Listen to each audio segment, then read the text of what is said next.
Notre site ou bien chaîne YouTube aussi. Que le Seigneur vous bénisse pour le temps que vous allez passer avec nous en ce dimanche le 28 avril 2019. Au moment que je suis en train de tourner cette vidéo, il est 19h19, donc ici en Europe. Que le Seigneur soit loué pour ces moments. Et j'abandonne chacun de nous entre ses mains afin que lui-même puisse prendre contrôle de toutes choses, car nous savons qu'il est le maître de temps et des circonstances. Que ces temps puissent être réellement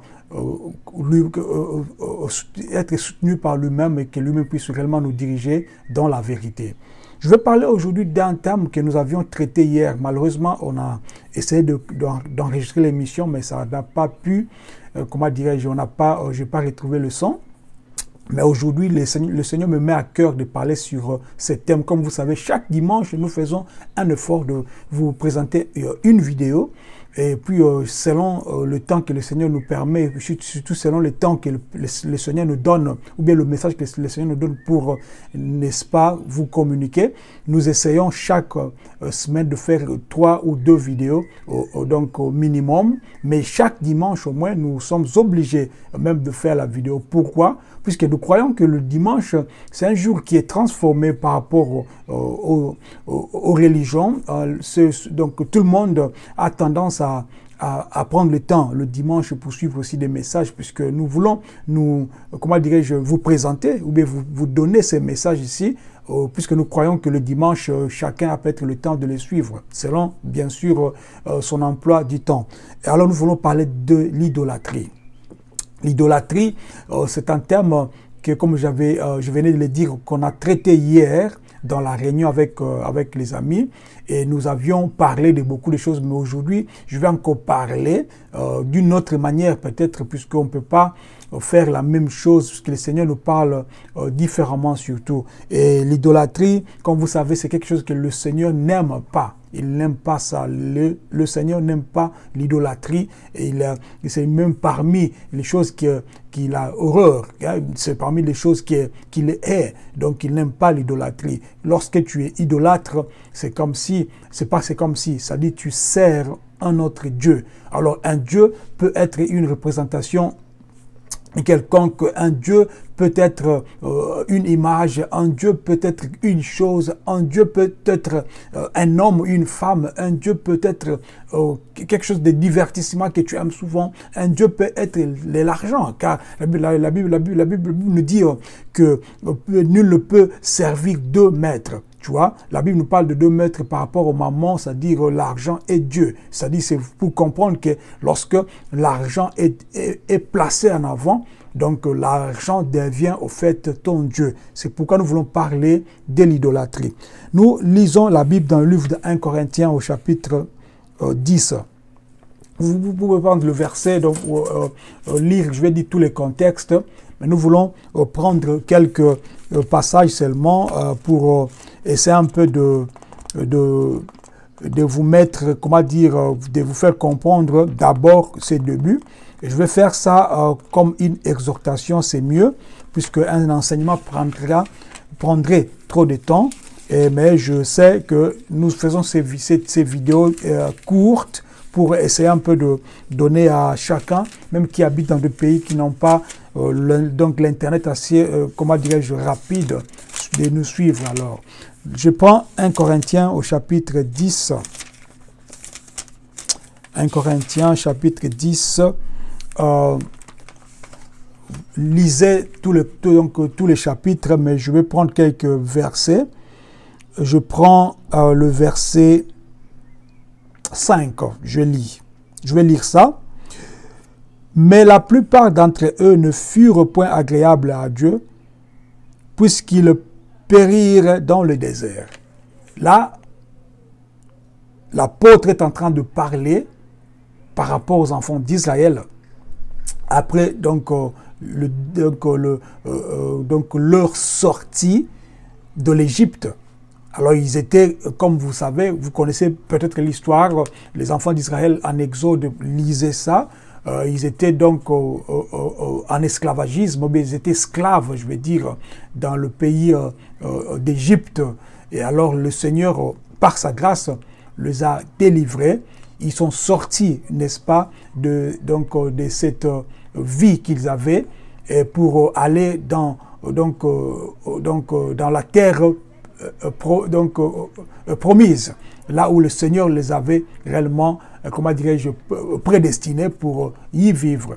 Mais en cours de route, il s'est passé tellement beaucoup de choses. Mais là, maintenant, l'apôtre Paul est en train de relater l'histoire comme c'était passé dans les déserts. C'est un exemple, alors, pour voir, pour faire, n'est-ce pas, comment dirais-je, essayer un peu de raccorder ce que nous voulons dire aujourd'hui par rapport à l'idolâtrie. Car, comme j'avais dit au début, l'idolâtrie, c'est quelque chose que le Seigneur n'aime pas depuis longtemps, c'est depuis la création déjà. C'est de là même, avec les enfants d'Israël, que le Seigneur les a donné, n'est-ce pas, les 10 commandements, parmi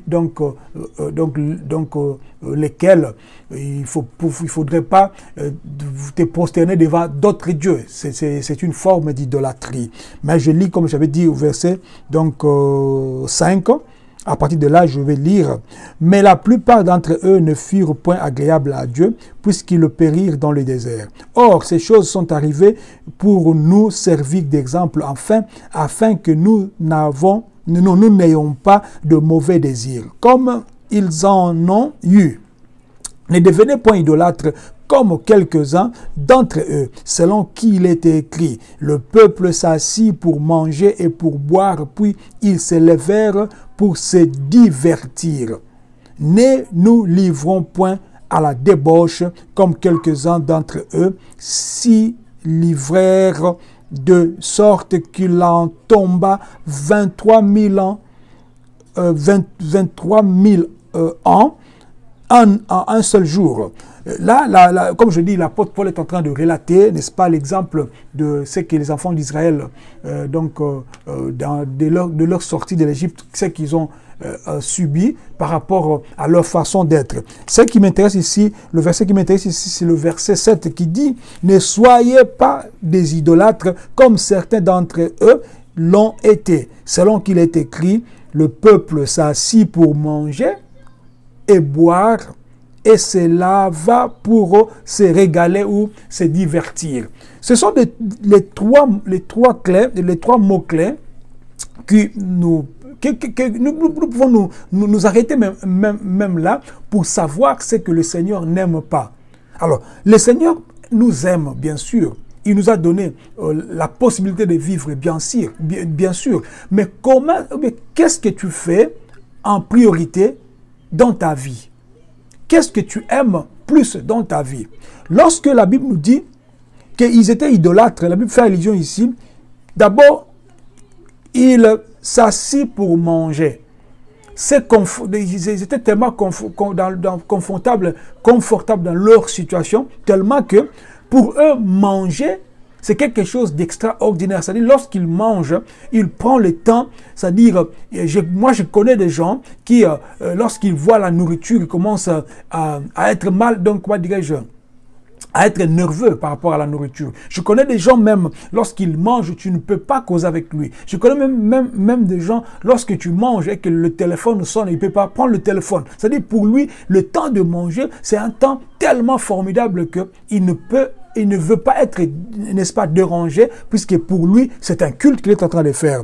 Et boire. Lorsqu'on dit ici boire ici, on fait allusion à cette vie de débauche. On fait allusion à l'alcoolisme. On fait donc allusion à prendre le temps tellement de boire que tu es en train de faire la volonté de ta chair au lieu de faire la volonté de Dieu. Et puis pour se divertir. Combien de gens passent leur temps pour se divertir en regardant des films de 2 heures du temps, en regardant, je ne sais pas, des matchs de foot. Ils se divertissent tellement qu'ils n'ont pas le temps pour le Seigneur. Personne ne vous défend de prendre le temps pour faire quelque chose d'autre, car la Bible nous dit qu'il y a un temps pour tout, bien sûr. Mais lorsque tu exagères, lorsque tu fais quelque chose en excès, on dit tout excès fait quoi? Nuit. C'est pourquoi il faut faire attention, car la Bible nous interdit, le Seigneur nous interdit donc de pratiquer l'idolâtrie. 1 Corinthiens chapitre 10, verset 14 nous dit aussi, c'est pourquoi, chers amis, fuyez l'idolâtrie. comme la Bible nous parle de l'impudicité, la Bible nous dit aussi de fuir l'impudicité. Ici, la Bible nous dit de fuir l'idolâtrie. Comment on peut fuir l'idolâtrie? On peut fuir l'idolâtrie que lorsque nous reconnaissons que nous sommes en train d'idolâtrer quelque chose ou quelqu'un.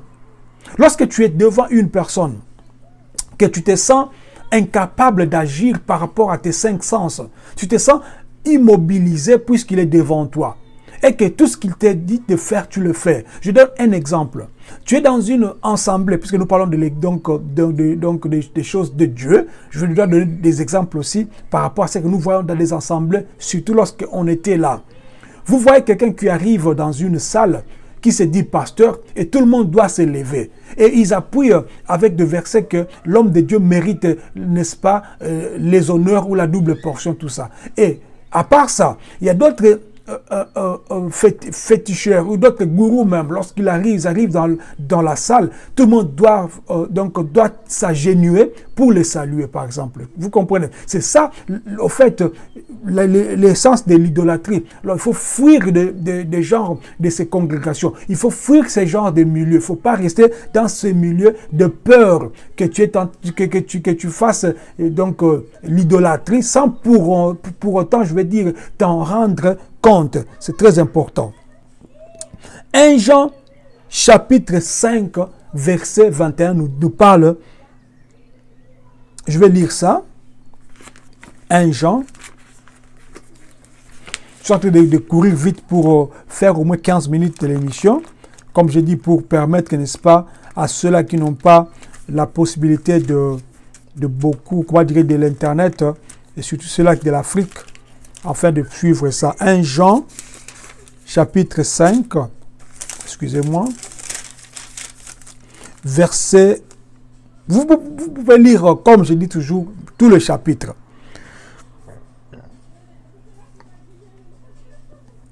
Voilà, 21, je disais.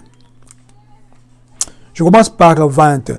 Nous savons aussi que le Fils de Dieu est venu et qu'il nous a donné l'intelligence pour connaître le véritable. Et nous sommes dans le véritable en son Fils Jésus-Christ. C'est